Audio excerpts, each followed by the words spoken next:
Buenos días, buenas tardes, and buenas noches. At whatever time you're tuning in, welcome to Business Matters podcast with Laura Nowlan. I want to give a big shout out to our sponsor, CS Now Staffing, and please click on the link below and follow us. So here I am today with a friend. Her name is Mila, and her last name Zaydon. Is that correct? Yay, I said it right. Awesome. As you know, as I shared with you before, that none of our shows are scripted. We basically speak from the heart, shoot from the hip, and we just want people to get to know who you are. Okay, it's all about you, girl. It's all about you. So originally, how did you get here to Vegas? Where did you come from? Before Vegas, I've lived a couple places, but before Vegas, I lived in Seattle. In Seattle? Is that where you were born? No, but no. I lived in Seattle for so long now that it's home though, because I was Vegas is home now, but Seattle was home. My kids were born there. I went to school there, all of it. So it's home. So, but now Vegas is adjusting. All right. How long have you been here in Vegas? 3 years. 3 years, okay. I think I've known over you 3 for years. about that amount of time. Yeah. So I want to say that we met through Dunya. We did. Right? Yeah. But Dunya's my girl. I love Dunya. And so what brought you to Vegas? The sunshine. The sunshine. Seattle. Definitely a lot of heat here. I love the heat. I love the sun, the vitamin Z. I'm like, glisten me. But the sunshine. It was like COVID. It was after COVID, of course. But I just like, okay, look, if I'm gonna be stuck at home, I'm gonna be stuck in sunshine and a pool and nice. Yeah. And so it kind of changed my perspective, and because I could work from anywhere I want, it was like, why not, be somewhere that you enjoy the climate a little better. Right, and why not Vegas, right? Yeah. Okay, great. And so what line of work do you do that you're able to work from anywhere?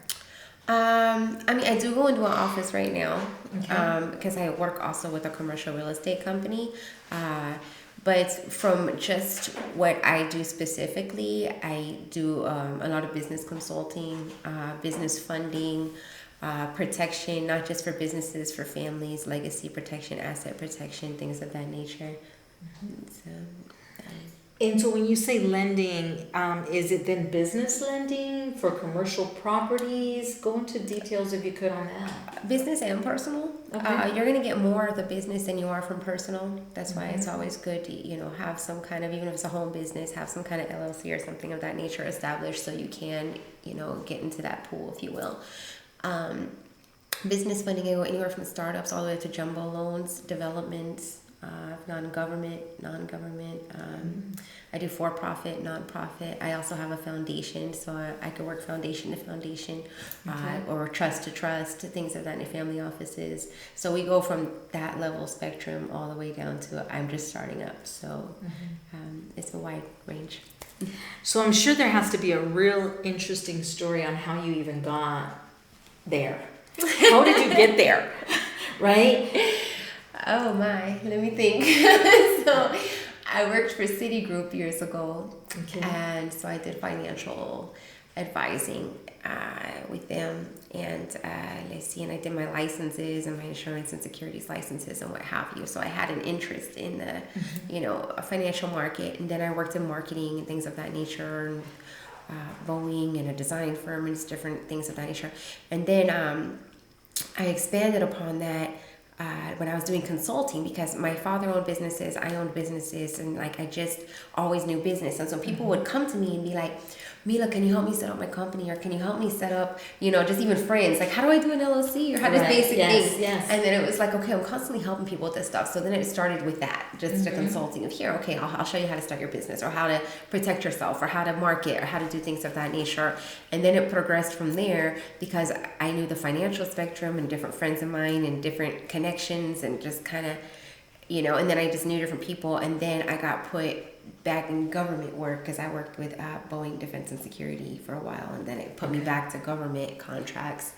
And then I was doing stuff overseas, and then they were flying me here and flying me there, and I was doing stuff in Asia, Southeast Asia, Africa, a lot with commodities, and then working in that arena with I didn't want to be with government, so I started doing more NGO because I felt like I wanted to help people more than, because a lot of times when you fund people on a government level, it sometimes hurts them, and I didn't want to hurt, I want to help. And so that's why I started my own foundation as well, working with NGOs, and then jumped from there to all these different groups and assets of people I have a network, and I have a huge network, like a global scale network, and I was able to pull from all of those and use my financial background to also get funding, and then it's just expanded from there. And then I learned all these different kinds of funding, and when banks say no, I can say yes, and then I can also do institutional with banks, and the bankers are my friends because I bring them clients, and then when they can't fund something, they're like, Mila, help it out, and they can't solicit, so they're like, hey, So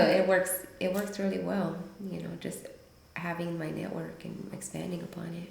So then do you bring in like a lot of millionaires, billionaires that want to come in and contribute to the lending part? Yeah. Do you guys focus at all in the opportunity, what used to be called hub zones, like for properties, so that way they could get a tax break?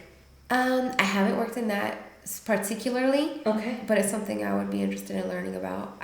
I do not have a real estate license. I'm an accredited investor because my Series 65, and in addition to that, I'm on Connected Investors and stuff just because I'm personally like to invest. But I haven't done a HUD project per se, but I've done mixed use. I've done housing. I'm doing a housing project or big development overseas right now, and I'm also working on some here. But I'd be interested in learning about it. No, awesome. No, that's really good. That's good to know. And I'll definitely introduce you to someone that's doing that. And I think that you'd actually be really good partners on doing that, right? The more the merrier. So you're part of Nevada Hispanic Business Group. Why did you join Nevada Hispanic Business Group? Well, I like what you guys are doing as far as like, I think everybody needs to have like a group and a voice and expansion and a network, you know what I mean? Like of people that are really actually supporting people, like you're great, Dunia's great, like people who really like, hey, I want to see you win. And that's really important. And I just noticed like how I know it sounds silly, but I'm like a vibe person. Like how do I feel around people? I'm like not everything is just because it looks good, it's always good, but it's really a good it's a good group. Everyone's really supportive of one another. Like, and hey, I could bring this to the table. I could bring this to the table. Okay, well, let's like you just said, hey, have you done this? It's like, no, I can. Let's figure it out. So I have that same mindset.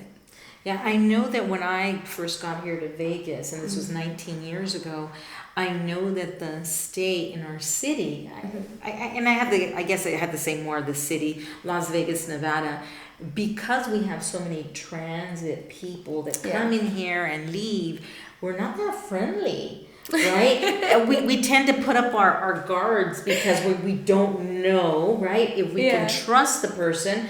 Is that what it is? That's what it is. And so don't know. No. So what happens is because we've been burnt so much from people coming in, they come in for a while. I mean, even me being in the staffing industry, I'm interviewing someone, I hired them, and then tomorrow they're in Texas, they're in New York. I'm like, what the heck? I just hired you. I was trying to place you off to work here. Why'd you leave? So we're very transit. So I've noticed. The best way to really grow in our city is by getting to know at least one person that the community trusts, and that person then introducing you to other people.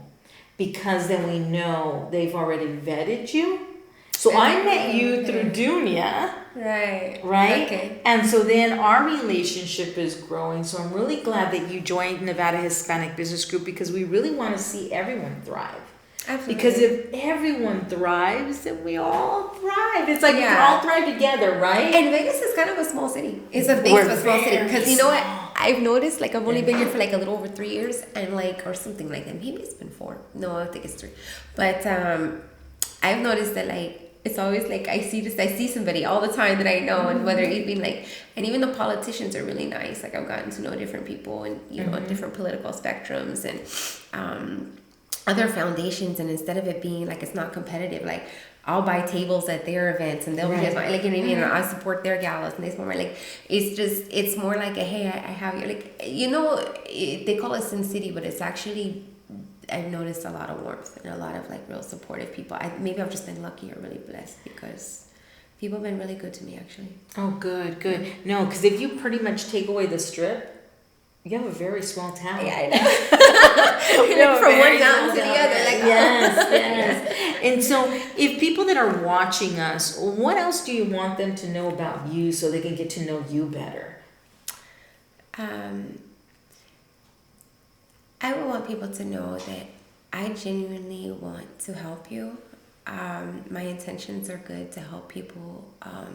Because that's actually what I get to do. I get to, like, not just with my foundation, and my group is so amazing. My whole board is just, oh my God, I have the best people on my board, and I love them. Like, they're like my brothers, and I love them, and I'm very blessed. And so I'm able to pay that forward, and there's so much we get to do, because, you know, I wondered why I got put in so many different alliances and worked in government and been overseas and done all these different things. And then I realized later, because all these network and all these people I know is for a great cause, and I'm able to do something great with it.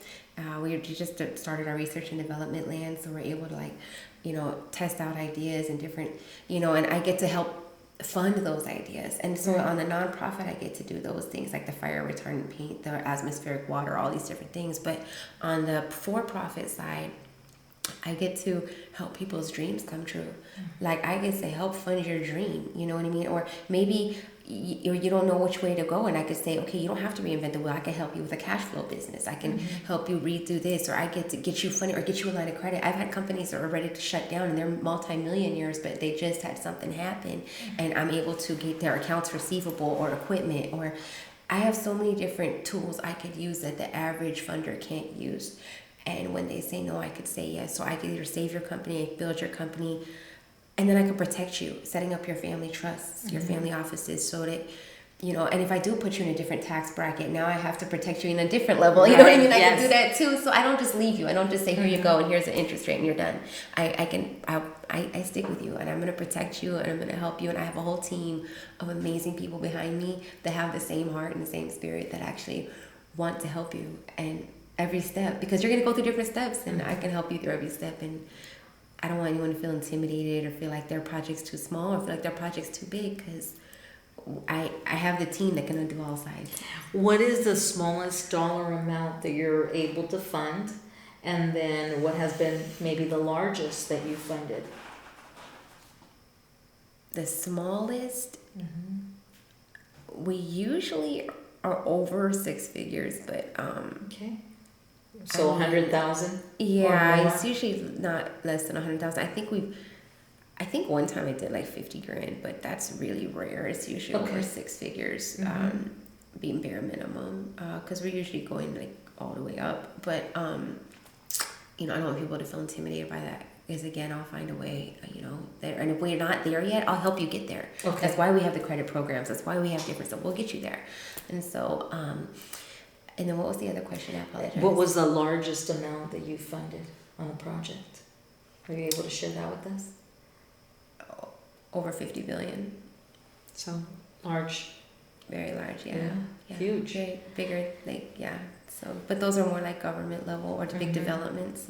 Sometimes that has more than just me in it. There's other contributing factors. So it might be the banks on one side, I'm on the line of credit side, this one's on this side. But me, myself, we've done pretty high.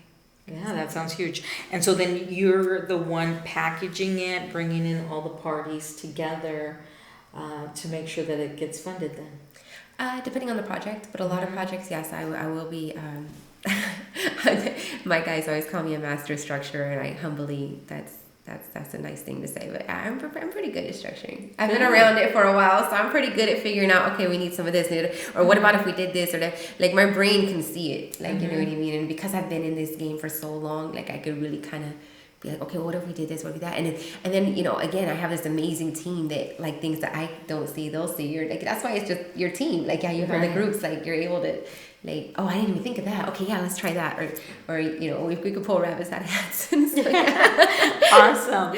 And so, do you help startups? Mm-hmm. Really? Yeah. Mm-hmm. Yeah, like I have a. Did you guys hear that? Do you know how hard it is to get funded as a startup? Jeez. Okay. As long as you have something to show for. So here's the thing. Okay. Startups, then you need a personal guarantor that has over 700 credit score. If you don't have over 700 credit score, we have credit programs. We could try to help you to get to that level. Okay. But if you don't have the credit score, then you have accounts receivables, or you own your land, or you have equipment, or you have something like some kind of collateral. Because you are a startup, you need to start somewhere, some kind of collateralization, something we can pull off of. Or another option we have that just actually came to me 2 days ago, one of my guys brought to me and was like, hey, you know what, right now we have a funding option where as long as somebody could show consistent bank statements, remember stated? We can go back to bank statements right now, because usually it's 2 years tax returns, things of that nature, but you're a startup, you don't have that. We could take bank statements, let's say 3 to 6 months of consistency, decent numbers. But so as long as you could show those decent numbers 3 to 6 months, we could double or triple that amount in line of credit. Wow. So it gets you started. And then from there, we can leverage that to get you to the next level. And then we leverage that. Or even if you have to do hard money, like I was saying in my presentation last night, if you have to do hard money, which is a higher interest level, we could exit you out, by getting you into grants, SBAs, USDA, things of that nature, if it's real estate or if it's depending on what you're working with or what have you. But we have exit strategies that, even if you start high, you can, get out at a decent rate. Or, we have access to different options. So there's something for everybody based on your situation. And if you're not there yet, we can help get you that. That's where the consulting comes in. The consulting side, okay. That's why it's when people ask me, it's such a variable, even on my website, it's literally a call to action for the very reason of I need to talk to you. I need to really sit with you and say, okay, what's your situation? Where are we at? Where are we going? What's the goal? How do we get there? No, I love it. What's the best way someone can get a hold of you? Probably website or social media. So it's the pyramidinternationalent.com. Or if you're a nonprofit or you're an organization that's doing great things in the community, we'd love to work with you. And that's solutions4society.com. Okay. Well, in closing, what else would you like our audience to know about you? That I'm really friendly, I'm really down to earth, and I'm really approachable, and I want the best for you. Even if I don't know you, or if I do know you, I don't know you, I want the best for you. And whether it's working with me or with somebody else, or even if I refer you or however, I really hope you succeed and keep dreaming and driving. And even though we're in a shutdown right now and things seem a little sketchy, keep staying steadfast, because the universe loves a stubborn heart. My dad used to tell me that. The universe loves a stubborn heart. And so stay tenacious, and you'll get there. And if I can help you, I will. I love it. Well, thank you so much for coming on our show. Thank you. God bless everyone. Until the next time.